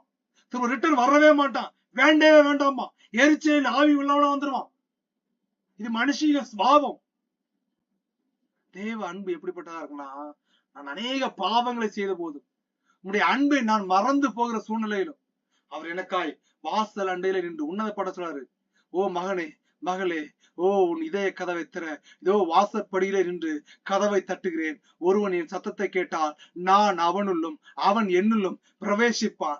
ஹல்லேலூயா. நான் தெய்வீக சமாதானத்தை அவர்களுக்கு தருவேன். உலகம் கொடுக்கிற பிரகாரமா அல்ல, அது பரத்திலிருந்து வருகிற ஒரு ஜீவ சத்தமா இருக்கிறது. அது உங்கள் துதியினாலே வருகிறதா இருக்குது. அது உங்களுக்கு இளைப்பாறுதலை தருகிறதா இருக்குது என்று கர்த்தருடைய வார்த்தை தெளிவும் திருஷ்டாந்தமாய் சொல்லுகிறது. சத்தத்தை கேட்கிறவர்களை, தேவ வார்த்தை சத்தத்தை உங்கள் காதுகளுக்குள்ளதாக, உங்கள் இருதயத்துக்குள்ளதாக பறித்துக் கொள்ளுங்கள். அந்நிய சத்தத்துக்கும் உலக சத்தத்துக்கும் நீங்க செவி கொடுத்துடாதுங்க. இயேசு கிறிஸ்துவோட நடந்து போயிட்டு இருக்கிறார். ஒரு பெரிய பணக்காரன் ஒருவன், 100க்கு அதிபர் ஓடி வந்து, என் மகள் மரண வேதனைப்படுகிறார், நீர் வந்து சுகமாக்குன்னு அவரை கூட்டிட்டு போயிட்டு இருக்க சூழ்நிலையில அவர் பெரும்பாலுள்ள ஸ்திரீ சொஸ்தப்படுத்துறார். அவர் போகிற வழி, நடக்கிற எல்லா இடத்துலயும் அவருடைய சத்தத்தை கேட்கிறவர்கள் சொத்தமாகறாங்க, அவருடைய வஸ்திரத்தை தொடுறவர்கள் சொத்தமாகறாங்க. அவர் நிழல் போட்டவர்கள் கியூர் ஆயிராங்க. எவர்கள் விசுவாசித்தார்களோ விசுவாசிக்கிறவர்களுக்கு எல்லாமே நடக்கிறது. ஒரு சூழ்நிலை வருகிறது. இந்த பெரும்பான்மை ஸ்திரியை குறித்து அவர் அந்த இடத்துல சம்பாஷணை பண்ணி கொண்டிருக்கிறவர்கள அந்த ஸ்திரியை பார்த்து சொல்றாரு, உன் விசுவாசம் உனக்கு ரட்சித்ததுன்னு பேசிக்கிட்டு இருக்க சூழ்நிலையில ஒருத்தன் ஓடியே வந்து அந்த அந்த பெரிய பணக்காரன்ட்ட வந்து சொல்றான், போதகரே நீர் வருத்தப்படுத்த வேண்டாம். அவன் சத்தம் எப்படிப்பட்ட சத்தமா இருக்குன்னா, உன் மகன் மரித்து போயிட்டாயா, இனி போதகரை நீர் கூப்பிட்டு என்ன செய்ய வேண்டாம், டிஸ்டர்ப் பண்ண வேண்டாம். she was died. உன்னுடைய மகள் மரித்து போயிட்டா, இனி பிழைக்க மாட்டா, போதகரை டிஸ்டர்ப் பண்ண மாட்டான், அனுப்பி விட்டுருங்கிறா. இவங்க கான்வர்சேஷன் ஒரு ஓரமா நடந்துகிட்டு இருக்குது. அப்ப கர்த்தர் சொல்றாரு, விசுவாசம் உள்ளவனாயிரு. கர்த்தருடைய வார்த்தை சொல்கிறது, சுற்றிலும் உன்னை சுற்றிலும் எவ்வளவு பேர் வந்தாலும் எவ்வளவு படை வந்தாலும் நீ அந்த உன் மாம்சீக கண்கள்ல உன் மாம்சீக சிந்தனையில இடைவிட்டு போயிடாதன்னு சொல்றாரு கர்த்தர். அப்ப அவன் அந்த சத்தத்துக்கு செவி கொடுக்காம, குமார் பிதாவே நீர் இறங்குன்னு அவன் இயேசு கிறிஸ்துவை பற்றி கொண்டு சொல்லல. அவர் அந்த வீட்டுக்கு போய் பார்க்கும் போது அங்கேயும் ஒரு சத்தம், அது அழுகுறனின் சத்தம். அது மரித்து போன வீட்டுல ஒரு துக்கத்தின் சத்தமா இருக்குது. அவர் உள்ள போய் சொல்றாரு, புள்ள மறிக்கலங்க, நித்திரையா இருக்கிறாங்க. இது வரைக்கும் அழுதுட்டு இருந்தாலும் அவர் பார்த்து சிரிக்க ஆரம்பிக்கிறான். ஒரு துக்கத்தின் சத்தம் இயேசு கிறிஸ்துவோட வார்த்தை வரும்போது அவரை நக்கல் படக்கூடிய சத்தமா மாறிடுது. கர்த்தருடைய வார்த்தை வருகிறது. தேவ பிள்ளைகளே, கர்த்தர் உங்களுக்கு இதை செய்வாருன்னு சொல்லி சொன்னீங்கல்ல, உலகமும் உலகத்தை சுத்தி இருக்கிறவனும் நக்கல் தனமா பேசுவான், அவன் தூசிக்கிறவனா இருப்பான். அவன் உன் விசுவாசத்தை அழித்துகிறதுக்காக உன் கூட பிறந்தவர்களை கொண்டு உன் அபிஷேகத்தை இழந்து போகும்படியாக தேவையில்லாத சத்தத்தை கொடுத்துக்கிட்டே இருப்பான். கர்த்தர் அவங்கள வெளியில ஓடுங்கிறார். வெளியில ஓடிட்டு யோவானையும் இன்னும் சில சீசனையும் உள்ள வச்சு தளித்தாக்குமி என்கிறார். சிறுபண்ணே எழுந்திரு என்று அர்த்தமா. மரித்தவரை உயிரோடு எழுப்பினார். கர்த்தருடைய வார்த்தை வருகிறது. தேவ பிள்ளைகளே, சுற்றிலும் ஒரு தீர்க்கதரிசி பிரயாணம் பண்ணி போறான். அவனை சிறை பிடிக்கும்படியா ரதங்களோடும் குதிரை வீரர்களோடு வர்றாங்க. அப்போ அந்த இடத்துல என்ன நடக்குன்னு கேட்டீங்க அப்படின்னா, ஒரு அந்த வீட்டுக்குள்ள இருக்க சூழ்நிலை அவனுடைய வேலைக்காரனுடைய மானசீக கண்களை பார்த்துட்டு அந்த தீர்க்கதரிசியை பார்த்து சொல்றான், எவ்வளவு பேர் இருக்கிறாங்க பாருங்கிறான். அப்போ அந்த தீர்க்கதரிசி சொல்றாரு, கொஞ்சம் இருன்னு சொல்லிட்டு இந்த தீர்க்கதரிசி பிதாட்ட வேண்டார், பரம தகப்பண்ட வேண்டார். பிதாவே இவன் கண்களை திறந்தருளும்னு இந்த தேவ மனுஷனுடைய சத்தத்தை கேட்டு தேவன் அந்த வேலைக்காரனுடைய கண்களை திறக்கிறார். அவன் சுத்தி பார்க்கும்போது அக்னிமயமான குதிரை வீரர்களும் தூதர்களும் ஒரு திரள் சேனையோடு அவர்களை பார்த்த ஒரு பெரிய பலன் அவர்களுக்கு பின்புலமாய் இருக்கிறதை அவன் கண்கள் காணும்படியா இந்த மனுஷனுடைய சத்தத்தை கேட்டு தேவன் காரியத்தை வாய்க்க பண்ணினார். உங்களுக்கு தெரியாது, நம்முடைய மாம்சீக கண்களுக்கு தெரியாது, நம்முடைய மாம்சீக சிந்தனைக்கு தெரியாது. இந்த கூடைக்கு வர்றதுக்கு முன்பதாக சில பயத்தோடும் இருதய வியாகுலத்தோடும் குழப்புகிற ஆவிகளோடும் ஒரு பெரும் கஷ்டத்தோடும் நீங்க தேவையில்லாத சத்தத்தை கேட்டு அது உங்கள் சமாதானத்தை குலைக்கிறதா இருந்துச்சு. கர்த்தருடைய வார்த்தை வருகிறது, துதியின் சத்தத்தோட உமக்கு பலியிடுவேன்னு நீங்க யோனாவை போல பொருத்தனை பண்ணுங்க. அவர் உங்கள் துதியின் சத்தத்தை கேட்டு காரியத்தை மாற்ற வல்லமையுள்ளவராயிருக்கிறார். இது மாத்திரம் கிடையாது, இஸ்ரவேலை சுத்தி ஒரு பெரிய படம் சூழ்ந்திருக்கு. அப்போ அந்த ராஜா தீர்க்கதரிசிட்ட போய் ஜெபம் பண்றா, இவ்வளவு பெரிய படம் வந்துருச்சு, என்ன நடக்கும்னு சொல்லும் போது அந்த தீர்க்கதரிசி ஒரு வார்த்தை சொல்லி அனுப்புகிறார். அந்த சபையில இருந்து தீர்க்கதரிசி வந்து சொல்லும் போது, நாளைக்கு இந்நேரத்துல அந்த கொடிய பஞ்சம் அந்த பட்டணத்தை சுத்தி ஸ்தோத்திரம் அந்த அந்த எதிரி நாட்டு படை சீரிய படை சில குதிரைகளோடு வந்து ரதங்களோடு வந்து கப்பல் படைகளோடு வந்து திரளாய் சுற்றி வணிகம் நடக்க விட முடியாம அந்த பட்டணத்துக்குள்ள ஒரு பெரிய பஞ்சம். அப்ப அதுல ஒரு ஸ்திரீ கேக்குறா, நேத்து என் பையனை வெட்டி கொண்டு சாப்பிட்டோம், இன்னைக்கு அவன் பையனை வெட்டி கொண்டு சாப்பிடணும்னு அவன் குழந்தைய கொடுக்க மாட்டேங்கிறான், மறைச்சு வச்சுக்காங்கிறா. ஒரு மனுஷ சரீரத்தை சாப்பிடக்கூடிய அளவுக்கு அங்க ஒரு பெரிய பஞ்ச சூழ்நிலை இருக்குது. இதை கேட்ட ராஜா தன்னுடைய வஸ்திரத்தை கிழித்து கொண்டு அவன் யாரை நோக்கி ஓடுறான்னா தேவனை துதித்து கொண்டு இருக்கிற வேளையில அந்த தீர்க்கதரிசியில இருந்து வார்த்தை வருகிறது. தீர்க்கதரிசி வரா, யோ ஒண்ணும் கவலைப்படாத, உன் ஜெபம் கேட்கப்பட்டது, உன் பிரார்த்தனை தேவ சந்நிதியில வந்து எட்டுனுச்சு. நாளைக்கு இந்நேரத்துல ஒரு படி கோதுமை ₹1 கிடைக்கும்னு வாக்கு தத்தமும் தீர்க்க தரிசனமும் வெளிப்பட்டு தேவ மனுஷனிடத்துல இருந்து சத்தம் வருகிற வேளையில ராஜாவுக்கு பக்கத்துல இருந்து ஒருத்தன் சொல்றான், கடவுள் வானத்துல இருந்து ஒரு பெரிய மலையை கொடுத்து, எப்படி மோசே காலத்துல மண்ணானால போசிச்சாரோ அந்த மாதிரி மலையே கீழே ஆகாரமா விழுந்தாலும் அதை பிறக்கணும், சேர்க்கணும், கூட்டணும், அதை விற்கணும், அப்படி இல்ல சூழ்நிலை இருக்கும்போது எப்படியா நாளைக்கு ஒரே நாள் இப்படி எல்லாம் நடக்கும்?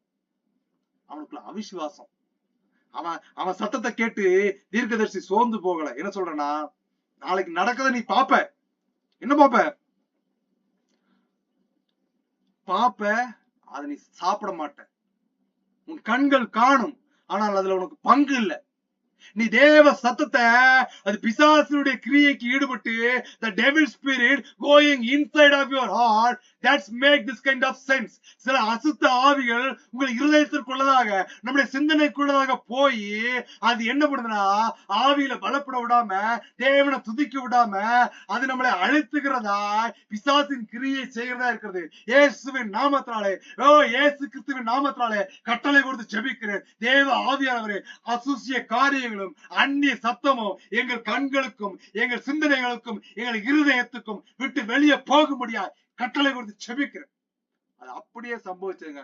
ஒரு சர்வ சங்ககார தூதர் வானத்திலிருந்து இறங்கி 2 லட்சத்துக்கும் அதிகமான சீரிய படைய ஒரே நாள் நைட்ல சர்வ சங்ககாரம் செய்து அழித்து போட்டார். தேவ பிள்ளையே, தேவ சத்தத்தை கேட்டுக்கொண்டிருக்கிறவர்களே, நீங்கள் விசுவாசிங்கள். உங்கள் விசுவாசத்து நிமித்தமாய் உங்களை சுற்றி இருக்கிற, உங்களுக்கு விரோதமாய் போராடுகிற, உங்களுக்கு விரோதமாய் சூனியம் வைக்கிற, உங்களுடைய சமாதானத்தை எடுத்து போகிற அந்த அந்நிய ஆவியை பெற்ற மனுஷர்கள் அங்க விட்டு வெளியில ஓடும்படியா கர்த்தர் உங்களுக்கா யுத்தம் செய்வார். நீங்கள் சும்மா இருப்பீர்கள் என்று வார்த்தை தெளிவாய் வருகிறது. தேவ பிள்ளை,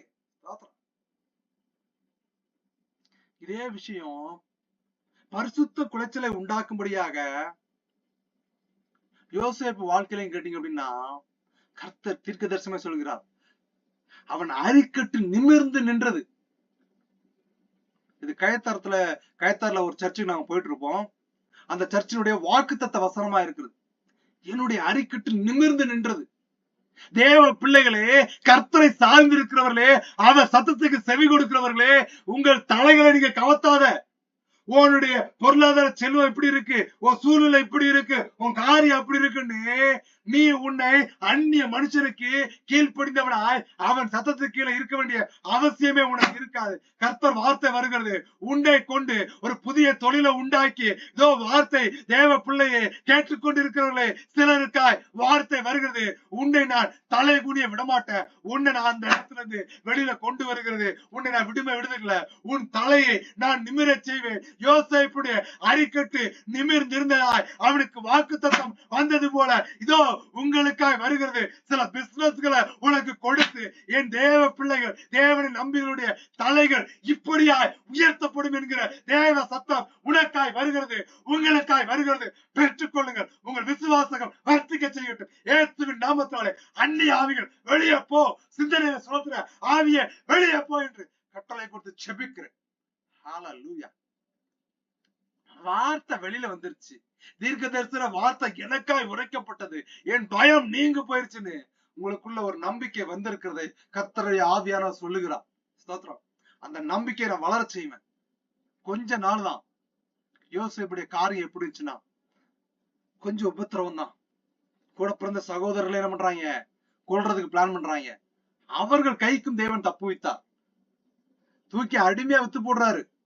அங்க போய் அடிமையா போய் ஒரு இடத்துல போய் வேலை செஞ்சு கொஞ்ச நாள் ஒரு மேல ஒரு பதவி பெறும்போது அங்கேயும் ஒரு பிசாசினுடைய எஸ்ரேபேலின் ஆவியை பெற்ற அந்த போத்திபாருடைய மனைவி, அது ஒரு விபச்சார ஆவி. கொருந்து பட்டணத்தை குறித்து நான் ஒரு வசனத்தை தியானிச்சுக்கிட்டு இருக்க வேலையில, ஒரு வார்த்தையை நான் யூடியூப்ல கேட்கிற வேலையில, கொருந்து பட்டணம் எப்படிப்பட்டதா இருந்தனா, அங்க மேல ஒரு விக்கிரக தேவி, பெண் தேவி இருந்தா, அந்த பெண் தேவிக்கு முன்பதாக 2000க்கும் அதிகமான விபச்சார ஸ்திரீகள் அங்க அடக்கி வச்சிருப்பாங்களா.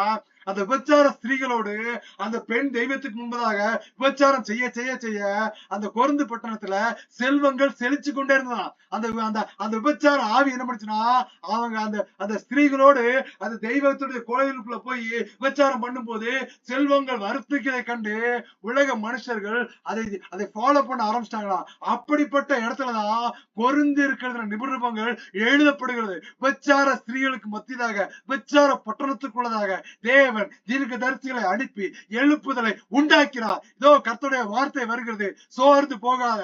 ஹல்லேலூயா. இதோ எசேபேலின் ஆவியை பெற்ற சில மனுஷிகள் உன்னோட போராடுவார்கள். நீ உன் பரிசுத்தத்தை காத்துக்கொள். டோர்ஸ் சிலருக்கு ஓபன் ஆகி வருதான், பிசாசனுடைய டோர்ஸ். எப்படி யோசேப்புக்கு உண்மையில கேட்டீங்கன்னா, யோசேப்பு போல வாழ்கிறது ரொம்ப கடினமான ஒரு ஜீவியமா இருக்குது. அந்த ஸ்திரீ அநேக தரம் அவளை தொந்தரவு பண்ணிட்டே இருந்தாலாம். இவன் ஒரு வாலிபன், அடிமையா போனவன், அவன்தான் ஓனரு. அவன் ஒரு தடவை 2 தடவை என்ன பண்ணல, அவன் சத்தம் கொடுக்கல. அவன் எப்படி சத்தம் கொடுக்கறானா, வா நம்ம 2 பேரும் சந்தோஷமா இருப்போம், அடிக்கடி அவனை தொந்தரவு பண்ணிட்டு இருந்தாலாம். ஒருத்தவங்களை டிஸ்டர்ப் பண்ணா ஒரு தடவை டிஸ்டர்ப் பண்ணலாம், 2 தடவை டிஸ்டர்ப் பண்ணலாம், திரும்ப திரும்ப டிஸ்டர்ப் பண்ணா அவங்க எரிச்சல் ஆயிடுவாங்க. ஆனா யோசேப்பு என்ன பண்றானா, அவன் சத்தத்துக்கு செவியே கொடுக்கல. அவன் சொல்றான், இப்படிப்பட்ட இந்த எஜமான் எனக்கு எல்லாமே கொடுத்திருக்கிறார், இந்த ஒரு காரியத்தை மட்டும் எனக்கு விலக்கி வச்சிருக்கிறார். அவன் என்ன சொல்றானா, என் பரம தகப்பனுக்கு விரோதமாக இப்படிப்பட்ட காரியத்தை நான் எப்படி செய்யறதுன்னு தன்னை பரிசுத்தப்படுத்தி கொண்டான். நாட்கள் வருகிற சூழ்நிலையில அவன் புருஷன் தூர பிரயாணிக்க போயிட்டான். இவன் ஒரு நாள் அந்த வீட்டுல போய் ஒரு பொருளை எடுக்க போகும்போது அவனை வலுக்கட்டாயமா பிடிச்சு கட்டி பிடிச்சு, இன்னைக்கு என் கூட நீ இருந்தே ஆகணும், நம்ம 2 சந்தோஷமா இருக்கணும், ஒரு டார்ச்சர் பண்ணுற சூழ்நிலை. அவன் தன் வஸ்திரத்தை எல்லாம் விட்டுட்டு ஓடி போறான். அப்ப இதே என்ன பண்றான்னா, அந்த போத்திபாருடைய மனைவி ஒரு பெரிய சத்தத்தை கொடுத்து, பிசாசு என்ன பண்ணுது, ஒரு பெரிய சத்தத்தை கொடுத்து அவனை கெட்டவனா காட்டி அவனை சிறைச்சாலையில போய் அடக்கி வச்சிருது. ஆனா அங்கேயும் கர்த்தர் 2 பேரை கொண்டு சொப்பனத்தை கொடுத்து அவங்களை வெளியில கொண்டு போறார். ஒருத்தனை மறிக்கும்படியாகவும் இன்னொரு ராஜாவனுக்கு சேவனாகவும் கொண்டு போறாரு. ஆனா அவன் என்ன பண்ணானா, இந்த யோசேப்பு தீர்க்க தரிசனமா ஜெபிச்சு அந்த விளக்கத்தை கர்த்தரிடத்திலிருந்து பெற்று கொடுத்தது அவன் மறந்து போயிருந்தான். வார்த்தையின் சிந்தனை எப்படின்னா, நான் எவ்வளவோ செஞ்சேன், எவ்வளவு காரியத்தை பண்ணேன், ஆனா நன்றி மறந்து இருக்கிறாங்களே, நன்றி அற்றவளா இருக்கிறாங்க. தேவ பிள்ளைகளை, கர்த்தருடைய சத்தம் பெண் மான்களை ஈனும்படி செய்யும். கர்த்தருடைய சத்தம் கேதுரு மரங்களை முறிக்கிறது.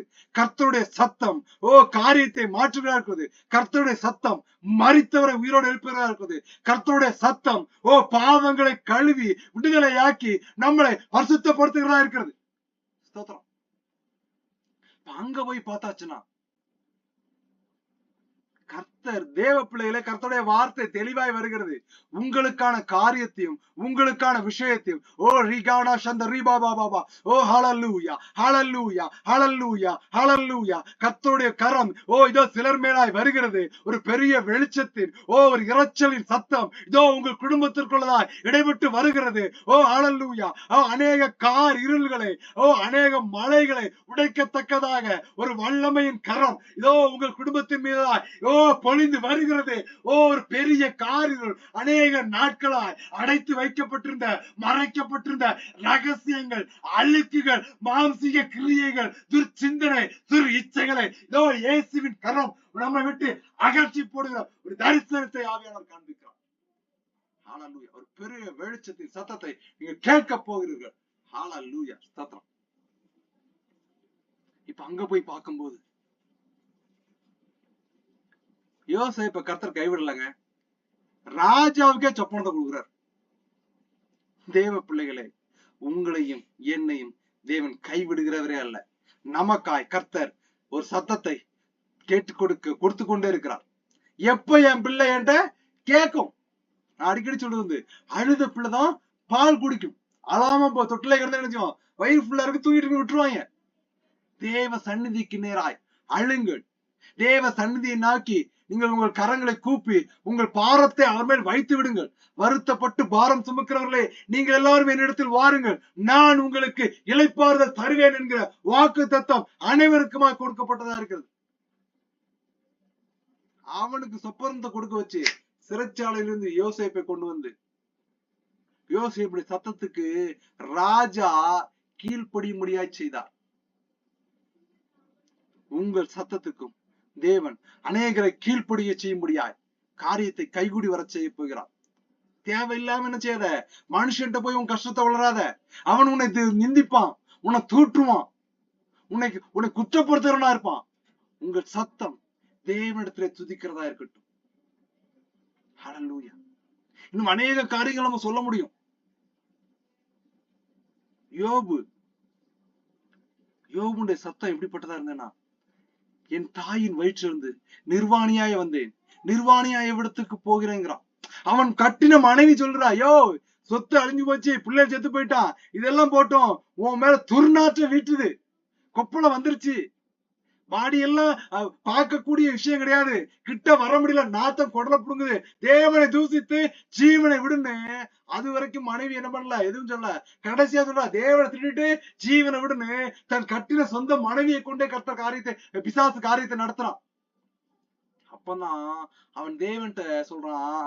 தேவனுக்கு அவனுடைய வாயிலிருந்து வருகிற வார்த்தை எப்படிப்பட்ட சத்தமா இருக்குன்னா, தேவனிடத்திலே நன்மையை பெற்ற நாம் இந்த தீமைக்காக அவரை தூசிக்கிறது எப்படி? கஷ்டங்களும் உபத்திரங்களும் இக்கட்டுகளும் வேதனைகளும் எல்லாம் சூழ்ந்துற வேளையில நீங்க உங்க சத்தத்தை மட்டும் என்ன பண்ணா தேவனுக்கு நேரா செலுத்துங்க. துதியின் சத்தத்தோட அவருக்கு பலியிடுங்க. சர்ச்சுக்கு போனேன், காணிக்க கொடுத்தேன், வாசிங்க இருந்தேன், ட்ரெடிஷனல் பாத். அவர்கள் உலக பிரகாரமான ஒரு நடையில போயிட்டு இருக்காங்க. அந்த ஃபாலோப்ல போகாத. கர்த்தர் வேதம் நமக்கு என்ன சொல்லுது, கர்த்தர் நம்மளோட எப்படி இடைபடுகிறார், கர்த்தர் எதன் மேல் பிரியமா இருக்கிறார், அதை செய்யணும். நம்ம துதியின் சத்தத்தெல்லாம் கர்த்தர் பிரியமா இருக்கிறாராம். நான் பண்ணின பொருத்தனை செலுத்துவேன்னா, பொருத்தனை நீங்க என்ன பண்ணுது, தேவையில்லாத உலக பிரகாரமான பொருள் மேல பொருத்தனை பண்ணுன்னு அந்நிய ஆவியை பெற்ற மனுஷரை சொல்லிட்டு இருக்காங்க. தேவன் எப்படிப்பட்ட பொருத்தனை மேல பிரியமா இருக்கிறாரா, என் நண்பன், என் உடன்பிறப்பு, என் சொந்தக்காரன், இவன் தேவனை பற்றி அறியாதவன் இருக்கான், இவனை ஏசப்பா பத்தி சொல்லி இவனை பரலோகத்துக்கு கொண்டு போவன்னு ஒரு பொருத்தனையை செய்யி உன் காரியத்தை கர்த்தர் மாறுதலாய் முடிய செய்வார்னு சொல்லுகிறார். ஹல்லேலூயா. தாவீது தேவனுடைய வார்த்தைக்கு கீழ்ப்படினா இருந்தான். ஒரு இடத்துல தவறி போனாலும், பட்சேபாட்ட தப்பு பண்ணாலும், உரியாவை கொலை செஞ்சாலும் தன் பாவத்தை மன்னித்து தேவனிடத்துல உரத்த சத்தமாய் கூக்குரலிட்டு அவன் தன்னுடைய பாவத்தை எல்லாம் அறிக்கையிடுகிறான். ஹல்லேலூயா. இன்னைக்கு நான் ஒரு வார்த்தை யூடியூப்ல கேட்டுட்டு இருந்தேன். அது நல்ல ஒரு வார்த்தையா இருந்துச்சு. அந்த மனுஷன் சொன்ன வார்த்தை. இன்னைக்கு எல்லாருமே என்ன பண்றோம்னா அந்த விஷயத்தை தான் செய்யறோம். ஒரு சின்ன சம்பவத்தை சொல்லி நம்ம முடிக்க போகிறோம். என்ன சம்பவம் கேட்டீங்கன்னா, அந்த மனிதர் சொன்ன, தேவ மனிதர் சொன்ன ஒரு வார்த்தை என்னன்னா, ஒரு மென்டல் டிஸார்டர், அதாவது பைத்தியம் பிடிச்ச ஒரு மனுஷனை அநேக நாட்கள் வைத்து அந்த பைத்தியம் பிடிச்ச மனுஷனுக்கு சில ட்ரீட்மெண்ட் எல்லாம் கொடுத்து முடிச்சதுக்கு அப்புறம் இவன் பைத்தியம் தெரிஞ்சிருச்சா இல்லையா அப்படிங்கிறத எப்படி டெஸ்ட் பண்ணுவாங்கன்னா, அவரு ஒரு பெரிய அறைய பூட்டி அந்த அறைக்குள்ள தண்ணி டேப்பை திறந்து விட்டுட்டு கையில என்ன பண்ணுவாங்கன்னா ஒரு பாத்திரத்தையும் துண்டையும் கொடுத்து உள்ள அனுப்பிடுவாங்களாம். உள்ள அனுப்பின உடனே இவன் பைத்தியம் தெரிஞ்சவன் என்ன பண்ணுவான்னு கேட்டீங்கன்னா, முதல்ல என்ன பண்ணுவான்னா அந்த டேப்பை க்ளோஸ் பண்ணுவான். ஏன்னா டேப்பை க்ளோஸ் பண்ணா தண்ணி வரத்து நிக்கும். தண்ணி வரத்து நின்னதுக்கு அப்புறம் தொடச்சோம்னா நம்ம என்ன ஈஸியா தொடச்சி சுத்தம் பண்ணிடலாம். இது இந்த ஞானம் இருந்ததுன்னா அவன் பைத்தியம் தெரிஞ்சிட்டு வச்சான். பைத்தியம் தெரியாதவன் என்ன பண்ணுவான்னு கேட்டீங்க அப்படின்னா, தொடச்சுக்கிட்டே இருப்பான், அந்த டேப்பை க்ளோஸ் பண்ண மாட்டானா. தேவ பிள்ளைகளே, அது அந்த மனுஷர் தேவ வார்த்தையோடு ஒப்பிட்டா. எப்படி ஒப்பிட்டார்னா, இயேசு கிறிஸ்துவின் ரத்தம் சகல பாவங்களையும் நீக்கி நம்மளை சுத்திகரிக்கிறது. அது உண்மைதான், அது சத்தியம்தான். ஆனா அந்த சின் அப்படிங்கிற அந்த பாவம் செய்யக்கூடிய அந்த டேப்பை திறந்து வச்சுக்கிட்டு நம்ம எல்லாம் இன்னைக்கு என்ன பண்றோம்னா, ஜெபிக்கிறோம், துதிக்கிறோம், வேதத்தை வாசிக்கிறோம், எல்லாம் செய்யறோம். ஆனா அந்த பாவம் வரக்கூடிய அந்த டேப்பை என்ன பண்ணல, க்ளோஸ் பண்ணல. நம்முடைய ஞானம் குறைவுள்ளதா இருக்குது. முதல்ல கர்த்தர் சொல்கிறார், உன் பாவத்திற்கான அந்த வழிகளை என்ன செய்ய, முதல்ல க்ளோஸ் பண்ணு. அதுக்கப்புறம் இயேசுக்கு ரத்தம் சகல பாவங்களை நீக்குச்சுன்னா திரும்ப அந்த பாவம் உள்ள வராதுன்னு கர்த்தர் சொல்லுகிறார். ஸ்தோத்திரம். இந்த வார்த்தையை கேட்டுக்கொண்டிருக்கிறவர்களே, துதியின் சத்தத்தோட உமக்கு பலியிடுவேன். அந்த காலங்களும் இந்த சூழ்நிலைகளிலும் நீங்க வாசிச்சு பாத்தீங்கன்னா அடுத்த வாரம் இதோடைய யோனாவுக்கு புஸ்தகம் 1ஆம் அதிகாரத்தை வந்து தியானிக்கலாம். இவன் கப்பல்ல தப்பிச்சு போகிற சூழ்நிலையில கர்த்தர் பெருங்காற்றை விட்டார். காற்றுல அலை அடிச்சு கப்பல் அங்க என்ன செய்யுது, மோதிக்கிட்டு இருக்குது. அங்க இருக்கிற மனுஷர்லாம் தன்னுடைய தேவனை அந்த கப்பல் மாலுமி இந்த மரைன் சயின்டிஸ்ட் என்ன சொல்றான்னா, வந்துட்டு எல்லாரும் பண்ணுங்க தேவனை நோக்கி கூப்பிடுங்க, அவன் தன் தேவனை நோக்கி கூப்பிடுங்கிறான். அப்ப அந்த காலத்துல அநேக தெய்வங்களை வழிபாடக்கூடிய விக்கிரகங்களை பின்பற்றக்கூடிய ஒரு சூழ்நிலை இருந்தது. நமக்கும் சில சூழ்நிலை அப்படித்தான் தோணும். அப்படித்தானே? அந்த சாமியை கும்பிடுறதெல்லாம் நல்லா இருக்கான், இயேசு சாமியை கும்பிடுறது எனக்கு என்ன செய்யல, காரியம் மாறலாம் முடியலன்னா உங்கள் விசுவாசம் எப்படிப்பட்டதா இருக்கிறது. இப்ப அந்த சூழ்நிலையில பாத்தீங்கன்னா எல்லாம் கும்பிட்டு பார்க்க ஒண்ணும் காரியம் நடக்கல. மாலுமி கீழே போய் பாக்குறான். அங்க நம்ம ஆளு என்ன பண்றாரு, நல்லா கொரட்டை விட்டு யோனா நித்திரையா இருந்தாராம். அவனை தட்டி எழுப்பி மேல கூட்டு வராங்க. கூட்டு வந்த உடனே சீட்டு போட்டு பார்ப்போம். சீட்டு போட்டு பாக்குற சூழ்நிலையில யோனா வேலை சீட்டு வந்துருச்சு. அப்பதான் கேக்குறாங்க, நீ யாரு, என்ன ஜாதியா, எந்த ஊரு, என்ன ஏதுன்னு அநேக கேள்வி, அநேக சத்தங்கள். அந்த சத்தத்தெல்லாம் அவன் கேட்டு முடிச்சதுக்கு அப்புறம் சொல்றான், நான் உண்மை முத்தமான தேவனுடைய ஊழியக்காரங்கிறான். ஸ்தோத்திரம். எடுத்தோடனே பொய். தேவ பிள்ளைகளை நம்மளும் அப்படித்தானே சில நேரங்களை பொருத்தனையில எடுக்கிறோம், ஆனா பொய்யின் காரியத்தில் சிக்கி போயிடும். அப்ப சொல்றாங்க, என்னப்பா செய்யணும், எங்களுக்கு கடல்ல போடுங்கிறான். கர்த்தர் எப்படிப்பட்ட ஒரு சூழ்நிலை உருவாக்கிறார்னா, இவன் தப்பிச்சு வேற திசைக்கு கர்த்தனா, நீங்க அந்த யோப்பா பட்டணம், ஹல்லேலூயா ஸ்தோத்திரம், அந்த யோப்பா பட்டணத்தோட மேப்பை நீங்க பாத்தீங்க அப்படின்னா, இந்த மேப் தெரியுது பாத்தீங்களா? கடைசி ஒரு 2 நிமிஷம் ஜெபம் பண்ணி முடிக்க போறோம். இந்த யோப்பா பட்டணத்துல என்ன நடக்குன்னு கேட்டீங்க அப்படின்னா, காசா, இன்னைக்கு வரைக்கும் இந்த காசாங்கிற ஊரு நம்ம இந்தியா இந்த வேர்ல்ட்ல இருக்குது. இந்த காசாவுக்கு மேல ஒவ்வொரு பட்டணமா தான் யோப்பா பட்டணம். கர்த்தர் என்ன சொல்றாருன்னா, கிழக்க இருக்கிற நினிவேக்கு போன்னு சொல்றாரு. அது எப்படிப்பட்ட ஒரு பிரயாணம்னா, அது அநேக ஊர்கள் பாலைவனங்களை கடந்து போகிற ஒரு பிரயாணம். ஆனா நம்ம என்ன பண்றோம்னா, தன் சொந்த ஊரை விட்டு எழுந்து யோப்பா பட்டணத்துல போய் தர்சீஸுக்கு டிக்கெட் வாங்கி ஆப்போசிட் டைரக்ஷன்ல போறாரு. கிழக்க போச்சோம்னா தலைவர் தர்சீஸுங்கிறனா மேக்க இருக்கு, மேக்காத பிரயாணம் பண்ணி போறாரு.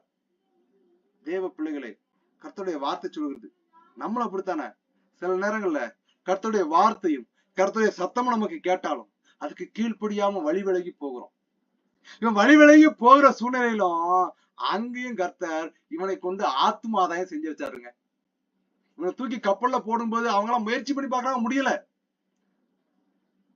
கப்பல்ல தூக்கி போட்டாங்க. கர்த்தர் சொல்லிருக்காரு, ஹல்லேலூயா ஸ்தோத்திரம். இந்த யோனாவுக்கு எழுதின புஸ்தகம் 1ஆம் அதிகாரம் கடைசி வசனத்தை வாசி பாத்தீங்கன்னா, கர்த்தர் ஒரு பெரிய மீனை ஆயத்தப்படுத்தி வைத்திருந்தாராம். அவன் உள்ள போட்டோம்னா காட்டு இடத்துல நின்று போச்சு. இந்த சம்பவம் நடந்தனால அந்த கப்பல்ல இருந்த அநேகர் என்ன பண்றாங்கன்னா, நம்ம கும்பிட்ட தெய்வம் எல்லாம் நம்ம தெய்வம் கிடையாது, அதெல்லாம் சாமி கிடையாது, இயேசு சாமி தான் மெய்யான சாமின்னு அநேகர் கர்த்தருக்கு பலியிட்டு பொருத்தனை செலுத்தினார்கள். என்ன பொருத்தனை சொன்னாங்க, நீர் தான் கடவுள், நீர் சொல்ல கடல் கொந்தளிச்சது, நீர் உங்களுக்கு கீழ்ப்படிஞ்சு நாங்க நடந்தவன கடல் கொந்தளிப்பே மாறி போச்சு. தேவ பிள்ளைகளே, கடைசியான வார்த்தை வருகிறது, நீங்க கொந்தளிக்க வேண்டாம், நீங்க சீர வேண்டாம், நீ புலம்ப வேண்டாம், நீ அழ வேண்டாம். தேவ சத்தத்துக்கு கீழ்ப்படி, உன் துதியின் சத்தத்தை தேவனுக்கு ஏறெடு. கர்த்தர் காரியத்தை மாற்ற வல்லமையுள்ளவராயிருக்கிறார். செவிச்சு முடிக்க போகிறோம். அன்பின் ஆவியானவரே, விலையேற பெற்றவரே, எனையாலும் பரிசுத்தரே, நன்றி ஐயா. தேவனே, நாங்களும் சில சூழ்நிலையில எங்களை சுற்றி நடக்கிற காரியங்கள்ல எல்லா விஷயத்தையும் எங்கள் கண்கள் கண்டதுனால, ஓ ஹல்லேலூயா, நாங்கள் எங்க சிந்தனைகளுக்கு ஏற்றபடி சில காரியங்கள்ல போய் நாங்கள் அநேக ஆசீர்வாதங்களை இழந்து போய் உலக பிரகாரமாகும் ஓ தெய்வீக ரீதிகளிலும் நாங்கள் சுழந்து போய் இருக்கிற சூழ்நிலையில தேவ ஆவியானவரே, ஓ ஹல்லேலூயா, கடல் காற்றுகள் கொந்தளித்து கப்பல் மேல் மோதி அதை அமிழ்ந்து போகிற சூழ்நிலை உண்டாக்குன தேவனே, அதை மாறுதலாய் முடிய செய்தவர் நீர் தகப்பனே. இதோ இந்த உலகம் என்னும் வாழ்க்கையில நாங்க இந்த கப்பல்ல பிரயாணம் செய்துகிட்டு இருக்க தகப்பனே, அநேக உலக கவலைகளும் கர்த்தருடைய வார்த்தை சொல்கிறது. ஹalleluya, ஹalleluya. தரிசனமாய் ஆவியானவர் காண்பிக்கிறார். தேவ பிள்ளைகளே, ரெடி ஆயிக்கங்க. ஹalleluya. இந்திய தேசத்தினுடைய வரைபடங்கள் மாற்றப்பட போகிறது. இதோ சில சுனாமிகளும் அன்று 2024ல நம்ம கேள்விப்பட்டிருக்கிறோம், நம்ம கண்டிருக்கிறோம்.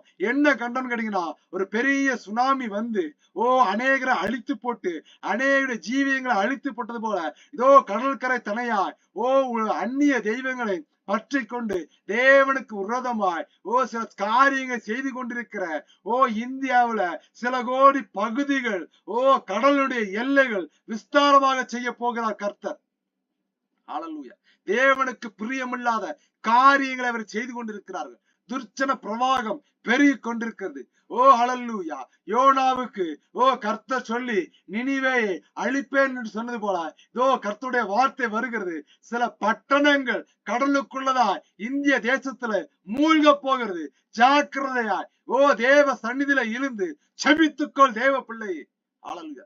தேவ மனுஷனை துணிகரமாய் அவர்கள் கொலை செய்கிறதுனால பரிசுத்தவான்களுடைய ரத்தம் வெளிப்படுத்துற விசேஷத்துல இருந்து சொல்லப்பட்ட ஒரு வார்த்தை நினைவுக்கு வருகிறது.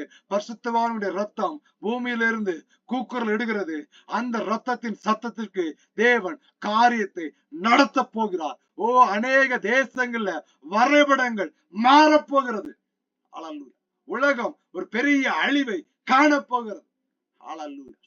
தேவ பிள்ளைகளை அவருடைய சத்தத்திற்கும் அவருடைய சித்தத்திற்கும் செவி கொடுக்கிற உங்கள் மேலும் என் மேலும் பெரிய சமாதானத்தை போடுகிறார். பெற்றுக்கொள்ள பிதாவே ரத்தத்தை தெளிக்கிறேன். ஆவில பலப்படுத்துங்க.